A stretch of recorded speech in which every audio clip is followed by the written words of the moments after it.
Ang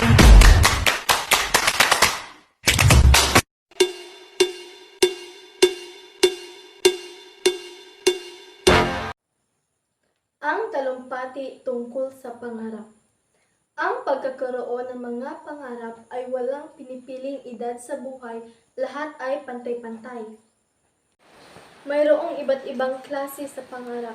Pangarap sa pag-aaral, kaibigan, pag-ibig, ang magiging buhay natin sa kinabukasan at iba pa. Mga kakaiba man ang mga bagay na ito. Mayroon silang parehong layunin.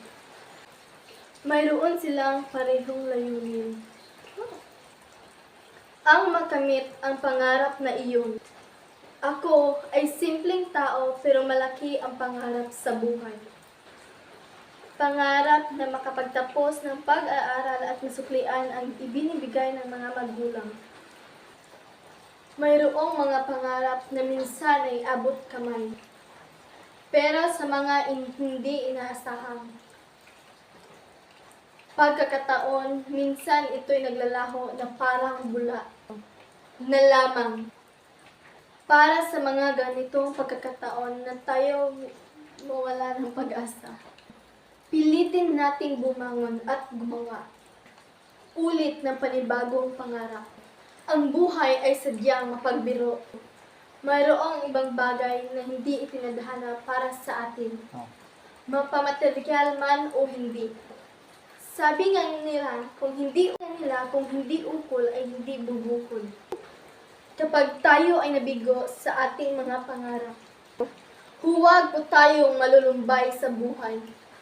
Ang bawat araw na biyaya sa ating dakilang na Panginoon ay gamitin natin para sa pagbuo ulit ng panibagong pangarap.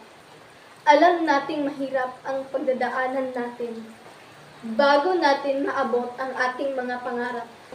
Pero hindi yun dahilan para pangunahan tayo ng takot, pagsuko at kawalang tiwala sa sarili. Sarili mo lang ang kalaban mo. Kung magpapatalo ka sa negatibong takbo ng isip mo, sigurado akong walang mangyayari sa pangarap mo. Libre ang mangarap, kaya dapat pagsikapin natin iyon. Dahil libre na nga sa simula, babayaran ka pa ng tagumpay sa mga sakripisyo mong nagawa para sa mahalagang pangarap na iyon. Araw sa inyong lahat. Ako pala si Leia Jean Catalino mula sa Baita 10.